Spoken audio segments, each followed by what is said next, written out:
Cookie চীনের সন্ত্রাসী কর্মকাণ্ডের প্রতিবাদ জানিয়েছে পার্বত্য নাগরিক পরিষদ।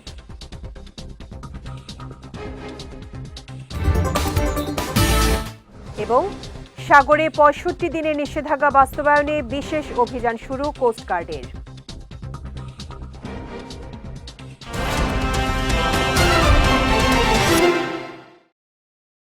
আসসালামু আলাইকুম। বিএসআরএম চট্টগ্রাম সংবাদে আমন্ত্রণ জানাচ্ছি আমি শেখ তাসফিয়া করিম। শুনছিলেন শিরোনাম, এবারে বিস্তারিত। বান্দরবানে কুকি চীনে নৈরাজ্যের নিন্দা জানিয়ে সংবাদ সম্মেলন করেছে পার্বত্য নাগরিক পরিষদ। সকালে বান্দরবান বাস স্টেশন সংলগ্ন একটি হোটেলে এর আয়োজন করা হয়। সংবাদ সম্মেলনে পার্বত্য নাগরিক পরিষদের কেন্দ্রীয় কার্যনির্বাহী কমিটির চেয়ারম্যান কাজী মুজিবুর রহমান জানান, কুকি চীনের কারণে বান্দরবান বর্তমানে ধ্বংসের পথে। এরা বাংলাদেশ সেনাবাহিনীর বিভিন্ন গর্বিত অফিসার ও সদস্যদের নির্বিচারে হত্যা করছে এবং পার্বত্য জেলার শান্তি শৃঙ্খলা নষ্ট করছে। তাই সকল সচেতন মহল ও বাংলাদেশ সরকারের পক্ষ থেকে এই সন্ত্রাসী গোষ্ঠীকে নির্মূল করার আহ্বান জানান তিনি। সংবাদ সম্মেলনে নাগরিক পরিষদের অঙ্গ সংগঠনের বিভিন্ন নেতাকর্মী ও গণমাধ্যম কর্মীরা উপস্থিত ছিলেন। বঙ্গোপসাগরে সামুদ্রিক মাছের প্রজনন ও সংরক্ষণে ৬৫ দিনের নিষেধাজ্ঞা বাস্তবায়নে বিশেষ টহল অভিযান শুরু করেছে কোস্টগার্ড। সকালে নগরের সদরঘাট কোস্টগার্ড পূর্ব জোন কার্যালয়ের সামনে সাংবাদিকদের এ তথ্য নিশ্চিত করেন কোস্টগার্ডের মিডিয়া কর্মকর্তা খন্দকার মুনিফ তকি। তিনি জানান, সমুদ্রে মাছের প্রজনন মৌসুমে ডিমওয়ালা মাছ রক্ষায় ২০ মে থেকে শুরু হয়েছে ৬৫ দিনের সরকারি নিষেধাজ্ঞা।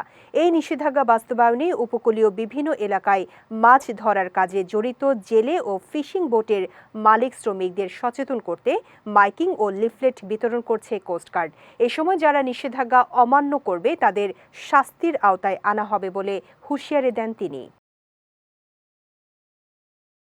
প্রধানমন্ত্রী শেখ হাসিনা এদেশের অসহায় গৃহহীন মানুষের মুখে হাসি ফোটাতে যেভাবে কাজ করছেন, অন্য কোনো সরকার তা করতে পারেনি বলে মন্তব্য করেছেন নৌপরিবহন সংক্রান্ত সংসদীয় স্থায়ী কমিটির সভাপতি মাহফুজুর রহমান মিতা। গতকাল বিকেলে সন্দ্বীপ দীর্ঘাপাড় ইউনিয়নে আশ্রয়ন ২ প্রকল্পের অধীনে শহীদ জব্বার আশ্রয়ন প্রকল্পের ঘর হস্তান্তরকালে তিনি এ মন্তব্য করেন। সভায় সন্দ্বীপে ২৪০টি গৃহহীন ও ভূমিহীন পরিবারের কাছে নবনির্মিত ঘরের চাবি তুলে দেওয়া হয়। এ সময় নবনির্বাচিত উপজেলা চেয়ারম্যান এস.এম. আনোয়ার হোসেন, উপজেলা নির্বাহী অফিসার রিগ্যান চাকমার, সহকারী কমিশনার তাশফিক সিব্বাত উল্লাহ সহ অনেকে উপস্থিত ছিলেন। আগামী ২৯ মে তৃতীয় ধাপের রামু উপজেলা পরিষদ নির্বাচনে সুষ্ঠু পরিবেশ বজায় রাখতে সংবাদ সম্মেলন করেছেন চেয়ারম্যান প্রার্থী সোহেল সরওয়ার কাজল। দুপুরে কক্সবাজারের একটি হোটেলের হলরুমে এই সংবাদ সম্মেলনের আয়োজন করা হয়।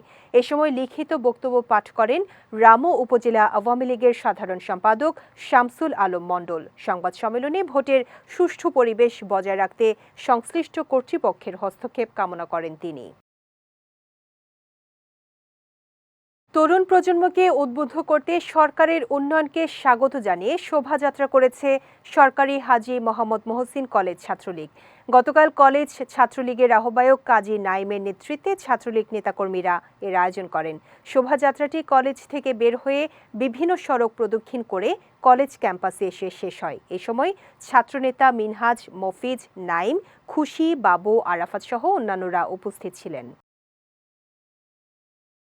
চট্টগ্রামে আলামিন হজ কাফেলার উদ্যোগে হজ প্রশিক্ষণ কর্মশালা ও হাজি সমাবেশ অনুষ্ঠিত হয়েছে।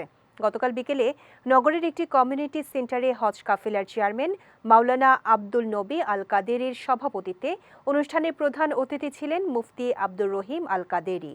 এ সময় মাওলানা নূর হোসেন, মাওলানা সিরাজুল মুস্তফা সিদ্দিকী, মাওলানা মাহমুদুর রহমান সহ অনেকে বক্তব্য রাখেন। বোয়ালখালীতে কর্মরত গণমাধ্যম কর্মীদের সঙ্গে মতবিনিময় সভা করেছেন উপজেলা পরিষদ নির্বাচনে আনারস প্রতীকের চেয়ারম্যান পদপ্রার্থী মোহাম্মদ শফিক। গতকাল দুপুরে উপজেলার সদরে নিজ নির্বাচনী কার্যালয়ে এ সভা করেন তিনি।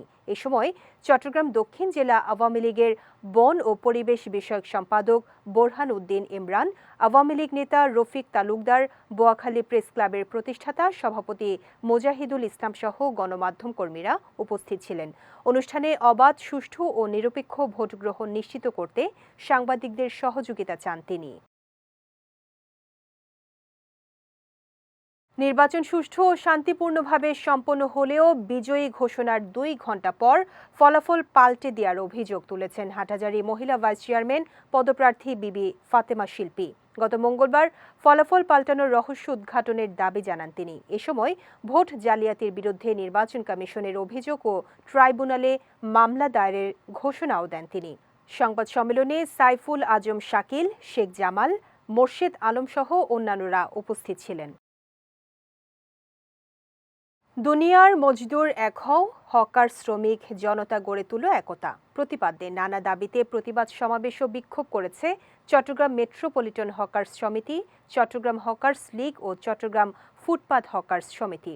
গতকাল এই উপলক্ষে একটি বিক্ষোভ মিছিল বের হয়ে নগরীর বিভিন্ন সড়ক প্রদক্ষিণ করে দারুল ফজল মার্কেটের সামনে এসে শেষ হয়। এ সময় হকার্স লীগের সভাপতি প্রবীণ কুমার ঘোষ, আবু বক্কর, জসিম মিয়া সহ সংগঠনের কর্মকর্তা ও সদস্যরা উপস্থিত ছিলেন। চট্টগ্রাম সংবাদ শেষ করার আগে শিরোনামগুলো দেখে নিচ্ছি আরও একবার।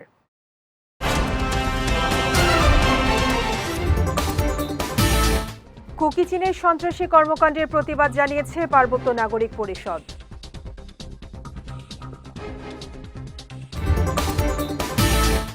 এবং সাগরে ৬৫ দিনের নিষেধাজ্ঞা বাস্তবায়নে বিশেষ অভিযান শুরু কোস্টগার্ডের।